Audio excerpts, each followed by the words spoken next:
आइए अब एक बात कर लेते हैं देश में तेल की किल्लत की, जिसपे अब भारतवासियों को मिलने जा रही है बड़ी राहत। बात हो रही है ईरान अमेरिका के बीच में जो अभी डील चल रही है, बातचीत हो रही है, उसका एक पॉजिटिव इंपैक्ट दिखाई दे रहा है। अमेरिका ने ईरान के तेल सेक्टर पर लगे हुए प्रतिबंध को अस्थायी तौर पर हटा दिया है। अब ईरान 60 दिन तक यानी कि 21 अगस्त तक कच्चा तेल और पेट्रोलियम प्रोडक्ट्स बेच सकेगा। ईरान पेमेंट भी अमेरिकी डॉलर में ले सकता है। ये 2019 से जारी प्रतिबंधों के बीच ईरान के लिए बहुत बड़ी राहत है।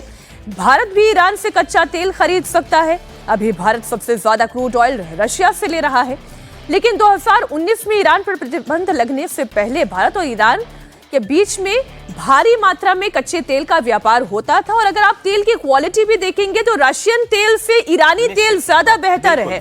तो अब ये जो प्रतिबंध हटा है उससे भारत के लिए कितनी बड़ी गुड न्यूज है सचिन? नहीं, देखिए, भारत के लिए बहुत बड़ी गुड न्यूज है, पूरे विश्व के लिए। भारत के लिए और भी ज्यादा इसलिए है कि देखिए, हमारी अभी लगभग 30 से 40% जो खरीद थी तेल की वो रशिया थी, और रशिया जो क्रूड ऑयल है वो ज्यादा थिक होता है, मोटा होता है, तो उसकी जो रिफाइनिंग प्रोसेस है उसमें ज्यादा खर्चा भी लगता है, ज्यादा टाइम भी आता है।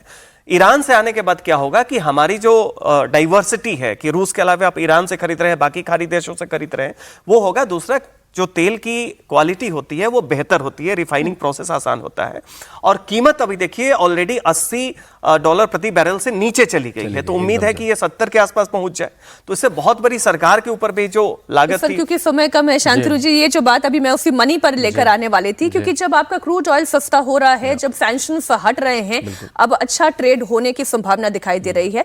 डोमेस्टिक मार्केट में भी आप एम कर रहे हैं या एक्सपेक्ट कर रहे हैं कि ये तेल के दाम कम होंगे? बहुत ज्यादा तो सरकार ने बढ़ाए भी नहीं। हमारे यहाँ 3 रुपए 5 रुपए बढ़े, जिस तरह से विदेशों में कम से कम 30-40% दाम बढ़ गए, जिस बात की हम चर्चा कम कर पाते हैं। तो गवर्नमेंट ने उसको सोक करा। लेकिन अच्छी बात है कि और कई बार केवल तेल नहीं, उसके और बहुत सारे यूसेज होते हैं जो इंडस्ट्री में होते हैं, सबको बहुत राहत मिलेगी। भारतीय मार्केट में 100 के नीचे ला पाएंगे ऐसा लगता है? बिल्कुल ला पाएंगे, बिल्कुल ला पाएंगे। और इतना डाइवर्सिफाई होने से हम लोग कॉन्फिडेंट रहेंगे कि भाई यहाँ से नहीं तो यहाँ हमारी बार्गेनिंग पावर बढ़ेगी और जनता में एक विश्वास बढ़ेगा कि भाई हमारे पास कई तरह के रूट, और ईरान से मेरे ख्याल से नजदीकी भी पड़ता होगा, तो ट्रांसपोर्ट कॉस्ट भी कम हो जाएगी जो रशिया से। तो एक युद्ध खत्म हो जाने से कितनी बड़ी राहत आती है। इसलिए कहता है भारत हमेशा युद्ध का नहीं बुद्ध का समय है, और ये पूरे विश्व की इकोनॉमी के लिए बेहतर है।